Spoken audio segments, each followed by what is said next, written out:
Pavlos, known by his people as Pavlos the Great, a man who conquered half the known world, built the largest empire the world has ever seen, and despite all that, his final words were "I failed."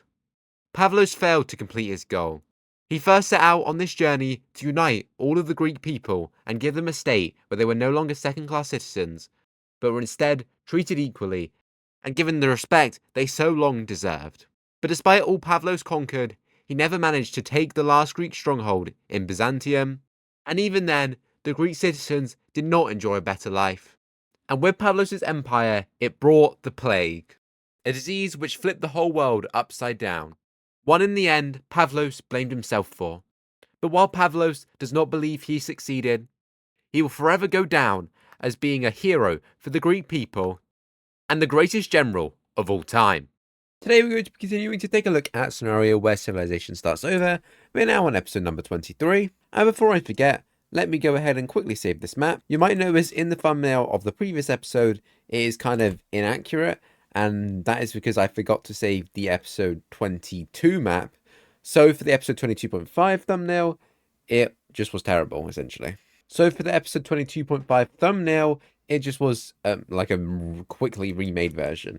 So yeah, now that I've gone ahead and saved this file, I can go ahead and save a new one, which is the one we will obviously be working on. But yeah, in the last episode, we saw the two big wars take place. The war over here, which saw Izmir come out dominating everyone. While over here, we saw the fall of Carthage, as the Berbers have come back.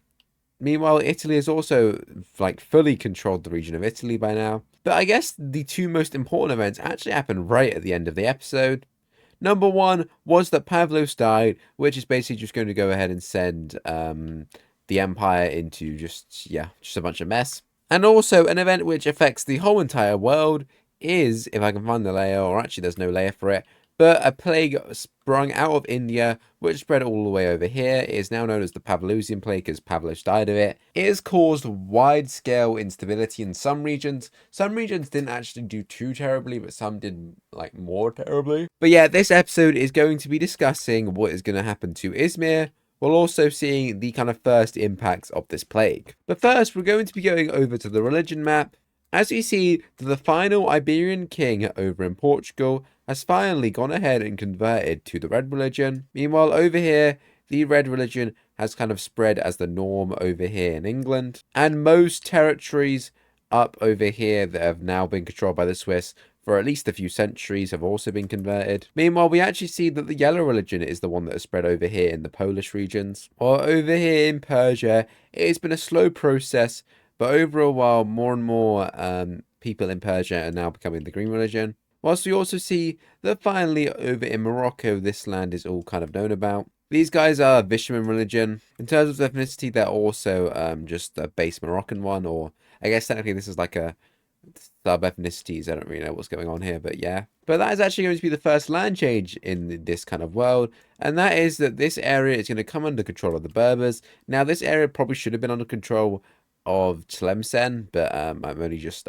adding it. So my bad, but I can just go ahead and add it for the Berbers now. I mean, I was going to make it this border, but this looks absolutely terrible. There we go. We're going to go ahead and go with this. But yeah, the kind of events in this video are going to be all over the place. And I guess because Pavlo started at the very end of last episode, this technically should be the first event. So we are going to go ahead and address this.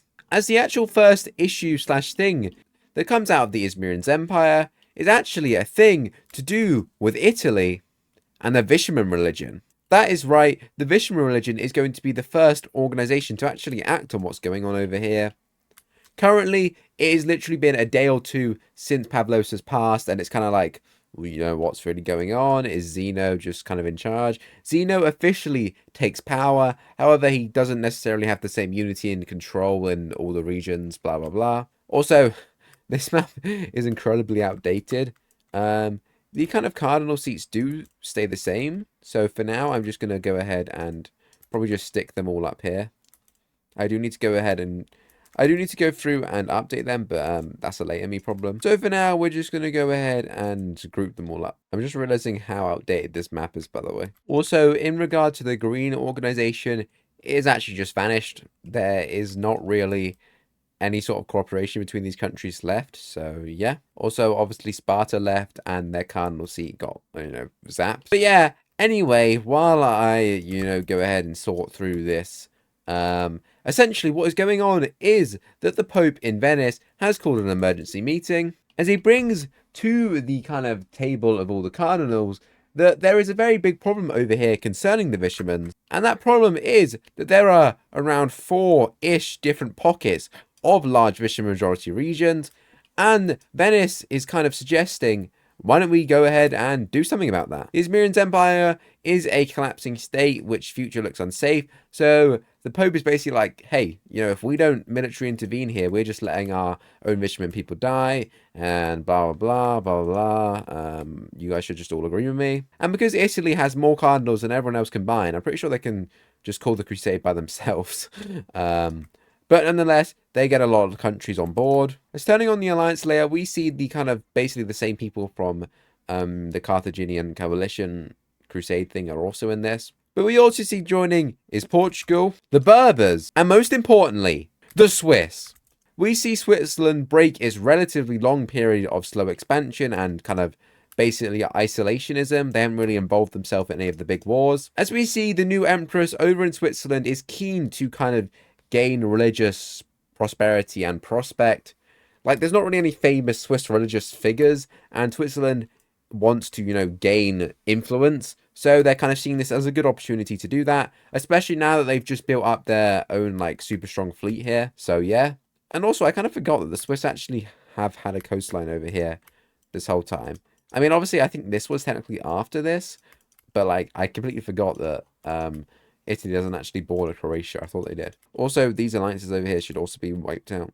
We also see, despite everything, Carthage will join, as well as Tlemcen, as we essentially just see that the whole Vicerman world will go in and join in. And we quickly see that this Crusader army will have great success as they land over here in Sparta, as they quickly manage to siege the Sparta capital city, where a day later they pronounce the reclamation and proclamation of Sparta, as the Spartan country is back. Meanwhile, over here, we see Crusaders quickly move in, managing to capture the city of Tyre and using it as their main base. While we also see they manage to take the entire island of Cyprus, which is a huge win for the Crusader forces. Meanwhile, over in the rest of the Izmirian Empire, the first country to go is Armenia, as the Armenian prince, who is now the Armenian Tsar back again, swiftly switches sides, and he will just march his army into the Georgian province and take it with ease, while he also focuses his troops over in this region, as it is basically a free-for-all for who can get the most land. We see over in Persia that many, I guess, kind of local princes and stuff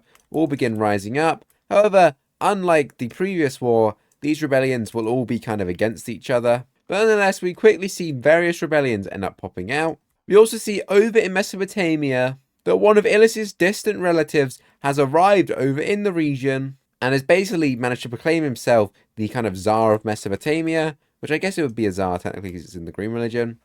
So yeah, Mesopotamia has kind of rebelled. We also see that Wallachia will go ahead and declare itself an independent nation. Varna will do the same thing not long after.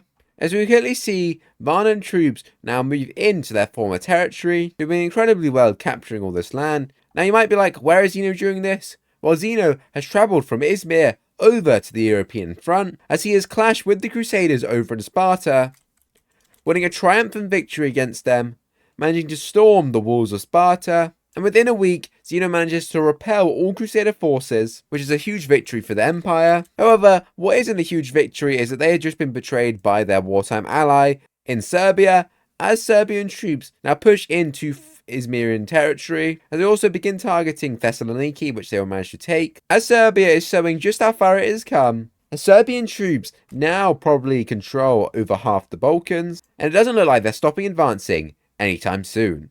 We see Crusader armies will win huge victories to take Jerusalem. Eventually, the Crusaders will manage to go ahead and take Damascus. Now, I know some people in the comments will be like, hey, Crusader armies can't do this, they need their supply lines, but, like, I don't care, it's not Crusaders like IRL, it's just because it's a religious war, I'm just going to like Crusade.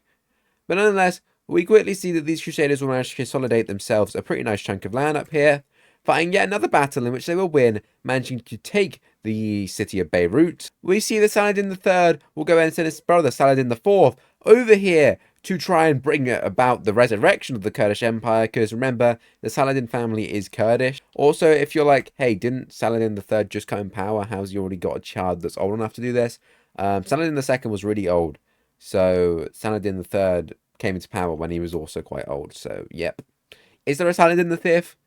Maybe, and also, there might be one. There probably is one, to be honest, but he's probably quite young. But nonetheless, we see, backed by Egypt, that Saladin IV will rise up in the Kurdish land as the Kurdish movement quickly gains support, as Kurdish provinces begin swearing loyalty over to this brand new empire, or I guess probably like kingdom or tsardom or whatever. And within a week, we see that Saladin IV, unlike his father, has great military ability and has managed to consolidate himself a very nice portion of land over here. While up over in this region, we see that another prominent general has kind of proclaimed their own state over here. Meanwhile, we see the front lines over in Persia look something a bit like this. And I am going to go ahead and change this kind of color to, yeah, that looks pretty good. Maybe I'll go ahead and change this one to like, there we go. I think that's a slightly more distinct coloring. And as the final nail in the coffin, we see while Zeno is in the Balkans fighting off the various, well, basically all of Europe, his own son will rise up against him, proclaiming the creation of a brand new country. As this rebellion quickly gains a lot of ground, and not long after this, we see that almost the entirety of Anatolia is under the control of this brand new pretender rebellion. And just like that, the kind of final events begin to crack. As we see slowly and slowly, the kind of more rebellions end up taking place. And eventually, the only land that Zeno directly controls is this part of Bulgaria, this part of Anatolia and Sparta, as it doesn't look like the Izmirian crisis over here is being resolved anytime soon. But anyway, going back over to Zeno, we see that he has won a masterful victory over here. However, he does not begin sieging this city over here, as his one goal is to make it back to Izmir. His fleet has been destroyed, he has to cross through Gallipoli. We quickly see after he leaves that Serbia has just complete freedom in pillaging this land, pushing down even further than they once did. We also see that the Crusaders now managed to take over all of this territory, taking all the islands. While over here, the Crusaders have delivered a crushing defeat over here, now essentially taking almost all the land they ever wanted, which they will go ahead and finish by taking the rest of this. Whilst over here, we see that Saladin IV has managed to defeat the kind of leader of this purple kind of side and has managed to fully incorporate their territory into their country. Similarly over here, another crushing defeat was defeated, as it looks like Saladin IV might be the person to essentially reunite the Izmirian Empire, although it will be the Kurdish Empire. However, another contender is shown down here, as we see that Ilis's son has managed to defeat the kind of warlord thingy-bobbity guy general up here and has managed to incorporate their territory. Well, over here we see this green country has managed to wipe out the red one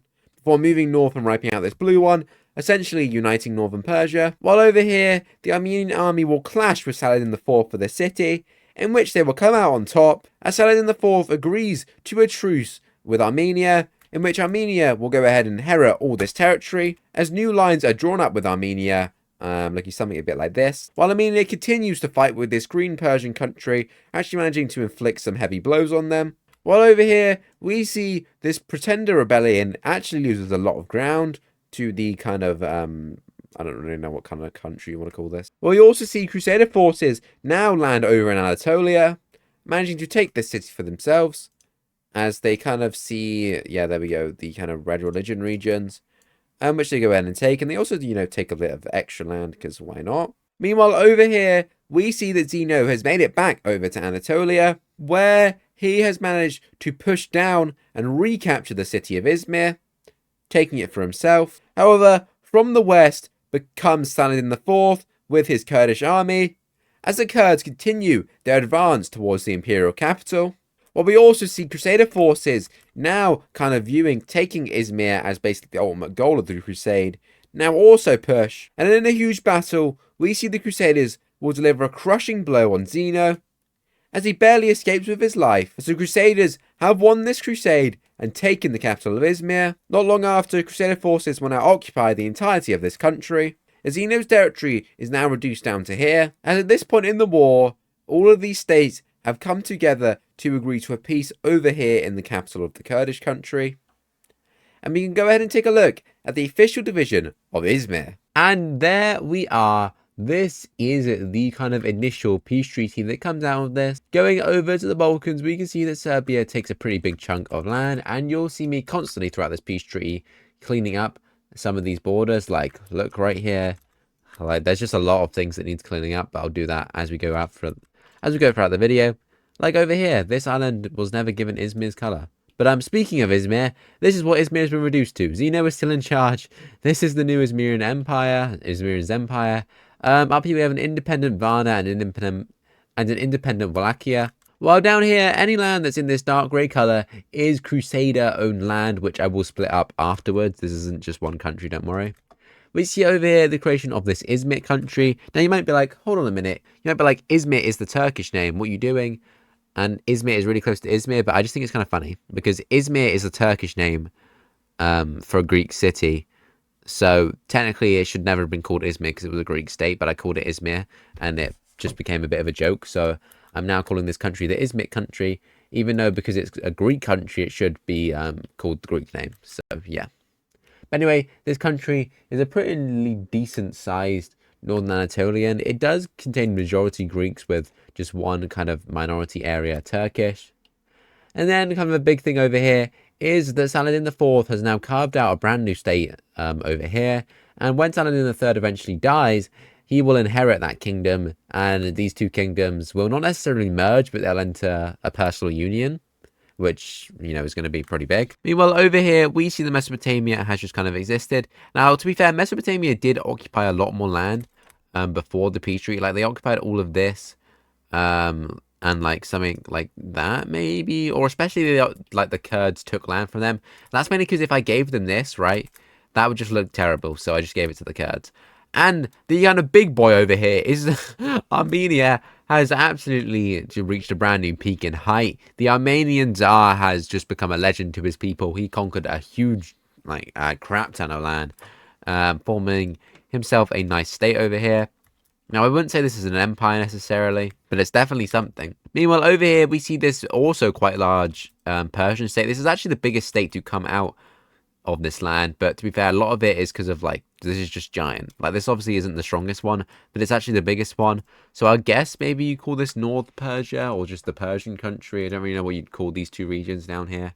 I guess maybe Green Persia, Pink Persia, Brown Persia. Really, that's all I can really think of. And yeah, that should be it, other than the Crusader states, which obviously I need to go ahead and do. But the Crusader states is an interesting topic because obviously some countries are going to want direct land control, and it's all a bit, you know, interesting. We see the Pope will pass a papal decree, which essentially outlines what it means to be a Crusader state.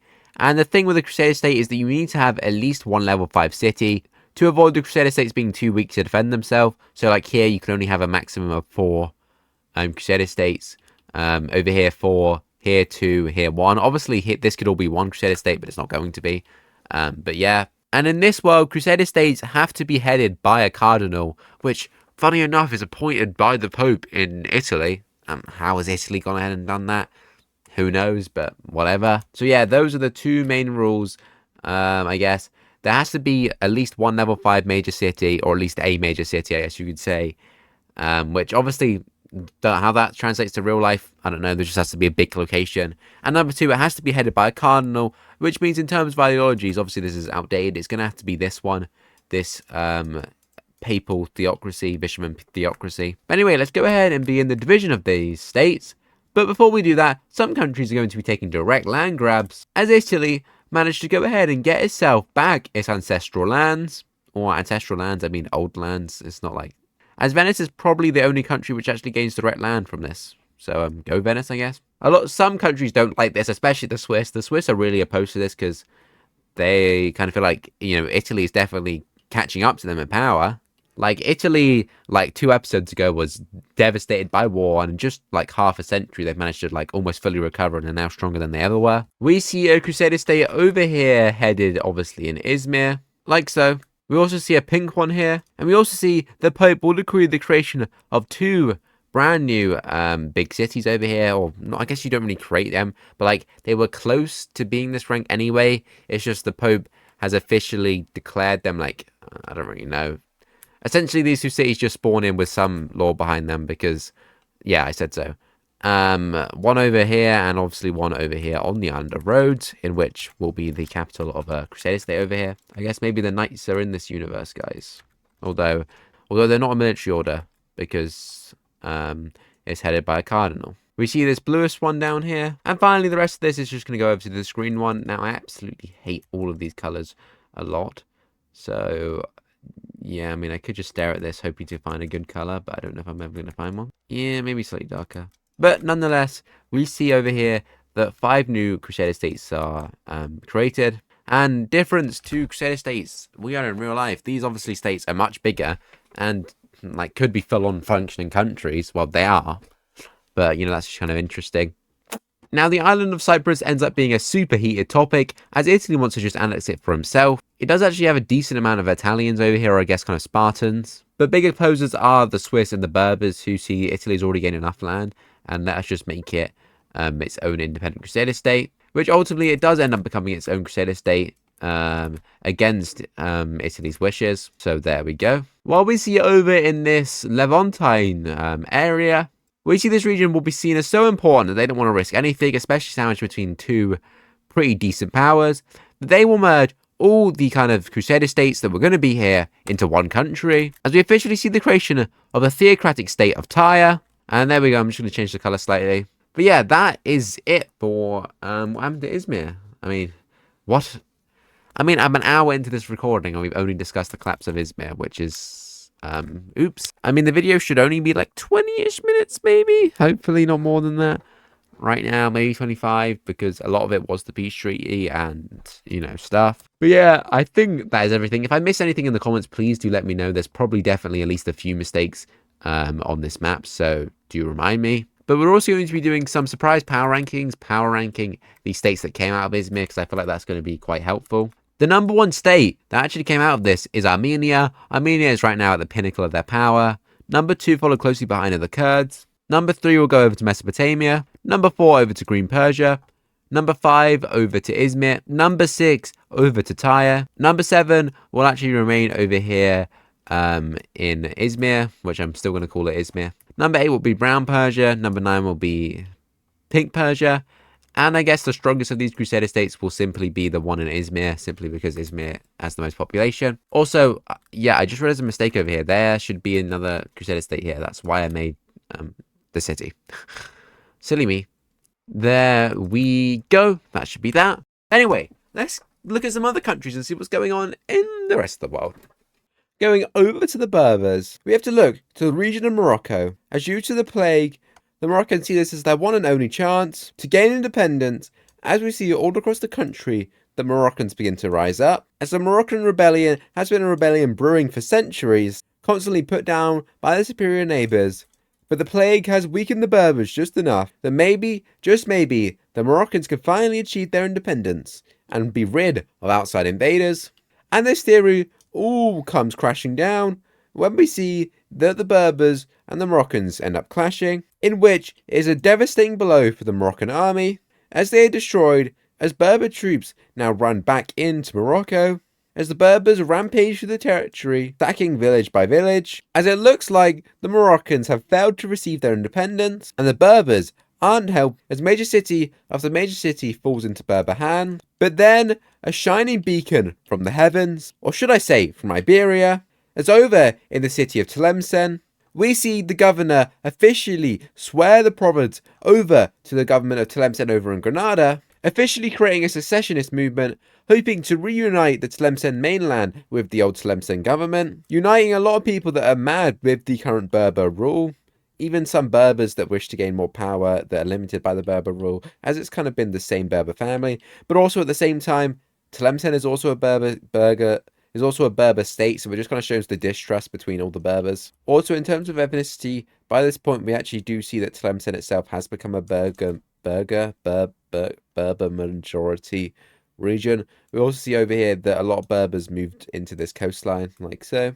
But nonetheless, we quickly see the secessionist movement manage to gain a lot of stead, and this especially happens when the Tlemcen army is moved over to this region, as now the Berbers are stuck on two fronts, and many of them just decide to leave Morocco as a whole to defend the mainland, which essentially just leaves Morocco really just fully independent. And when the two Berber groups clash, we see Tlemcen will actually come up on top, and eventually the Berbers have no choice but to go ahead and submit to this rebellion.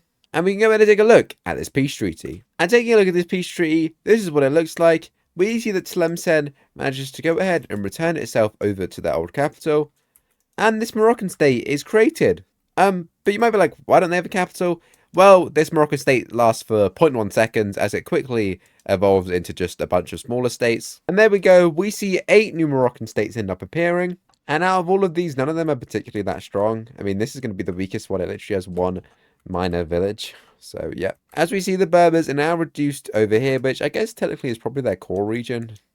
But nonetheless, for the final event of the video, we're actually going back over to Egypt, or, I mean, I should say Cairo, because it's not Egypt, it's Cairo, but whatever. We see that Saladin III has died, and thus with this, we see an establishment of a personal union between the Kurdish and Egypt, which, by the way, I know there was a crown before, but I made the crown custom and I can't be asked to recreate it, so we're just going to be using a heart for personal unions, for the foreseeable future. But anyway, we see two very powerful realms have now been united under one man, which makes a hell of a lot of people worried, especially the brand new Crusader state over here in Tyre, because, you know, if these two kind of took this land here, then obviously they could unite the two kingdoms with a land border, which would probably be quite easy to control, which might make, you know, this land very desirable for the country. And even if they don't want to unite, just connecting their two kingdoms, or I guess kind of empires actually, would also be quite nice. So yeah, very scared over here.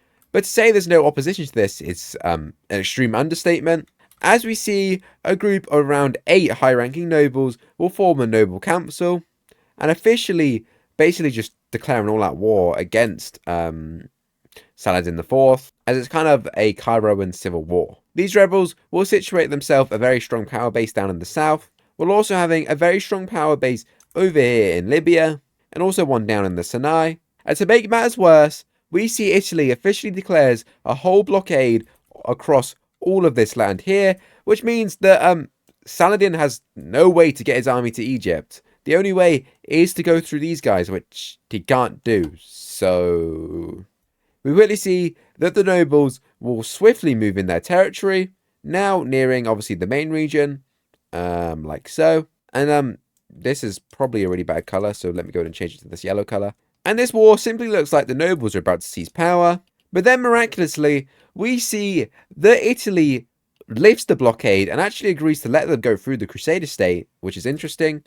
And obviously when these forces arrive from the Kurdish, they do manage to deliver crushing blows to the nobles. But then once Saladin starts winning too hard, we see that their supply lines are cut off.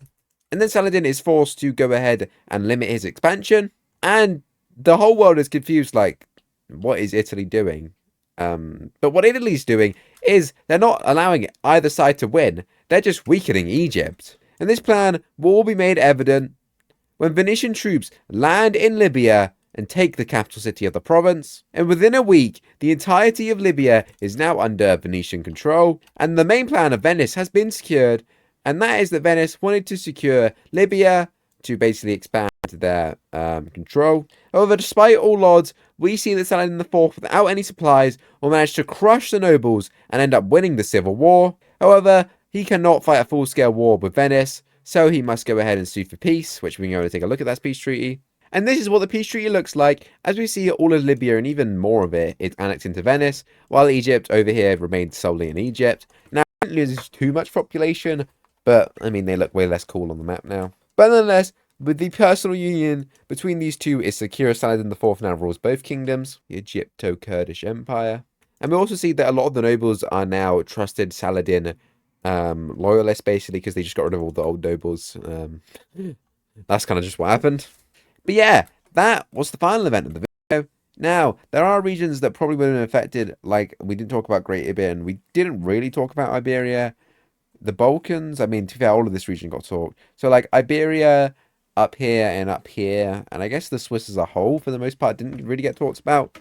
But the Swiss, they lost a lot of power, but there isn't really instability in the Swiss. Obviously, there's instability everywhere, but there aren't any people trying to rebel from the Swiss as of right now. And yeah, let's just go in and take a look at power rankings. And for the first time in 500 years and almost 20 episodes, Venice is officially crowned as the world's strongest country, surpassing the Swiss and having a comeback story unlike no other. 2 episodes ago, they were a rump, raw, de-ravaged state, but turns out when you unite all of Italy, the most economically prosperous region and most populated region in the world, well, one of the most at least, and they have competent leaders which can expand in locations and also influence, as the Pope is here, which technically gives Italy control over all of this land too, if you really think about it. Like, this is actually all controlled by Italy. But yeah, for that reason, Italy has become the #1 power, outshining the Swiss in second. And this is a huge problem for the Swiss, because now there's a very powerful Venice who, can just expand. I mean, Swiss don't really have many regions to expand into easily. The Swiss can just go anywhere with their navy, like North Africa, Iberia, southern France, the Balkans, more Balkans, Anatolia, Egypt. Where can the Swiss go? That way, there's nothing really to get there. That way, nothing to get there. That way, limited to gain. Iberia, somewhat alright to gain. However, obviously the mountains. And then I guess Italy. If they manage to conquer Italy, then that will obviously be one of the best regions to gain. So it now kind of forces the Swiss out of their isolationism, as the Swiss now has to choose a choice whether they want to push into Iberia or they want to try fight Venice. Because soon enough, they're going to get outshined so hard that, Venice is just going to be unstoppable.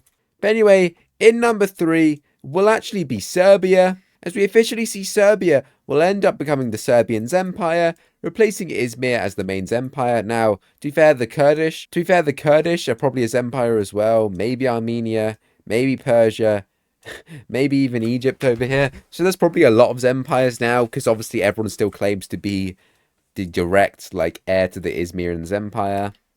Zeno probably still has the title Izmirans emperor. Who knows? Now, to be fair, Zeno's probably dead by now. There's no way he's still alive. He was probably like 70 or 80, by the way, when this whole thing happened. So he's definitely dead by the end of this episode. Number 4, we'll go over to Armenia. Now, honestly, I forgot the individual power rankings for this region, but I'm pretty sure I put Armenia out on top. If I didn't, that's kind of embarrassing. Number 5, we'll go over to the Kurds. Number 6, we'll go over to Egypt. Number 7, we'll go over to Mesopotamia. Number 8, over to Green Persia. Number 9, over to this Anatolian country. And wrapping out top 10 will be the Berbers. And we're actually going to go to 15 here. Number 11 will go to Tlemcen. Number 12 will go to Madrid. Number 13 will go over to Tyre. Number 14 will go over to the Izmirians Empire. And wrapping out top 15, we'll actually go over to Croatia. Now, I'd probably say 16 and 17 of these two over here. 18 Crimea. 19 these guys. And then 20 these guys. There we go. That's a rough-ish top 20. There's probably a big drop-off. There's not really any kind of big drop-off. Maybe after these guys there's some sort of a drop-off. And then definitely after 11 there's a drop-off. Or actually after 10. Yep, that is the power rankings, ladies and gentlemen. As these last 2 episodes have been some of the biggest map-changing episodes in history. And yeah, I hope you enjoyed the Pavlosian era and saga going on. And yeah, stay tuned for what's going on next, as I honestly don't really know. There'll probably be a few chilled out episodes, but soon the Swiss and Venice are going to have to answer the question, who is the better one? Because frankly, these two have been around since episode 1.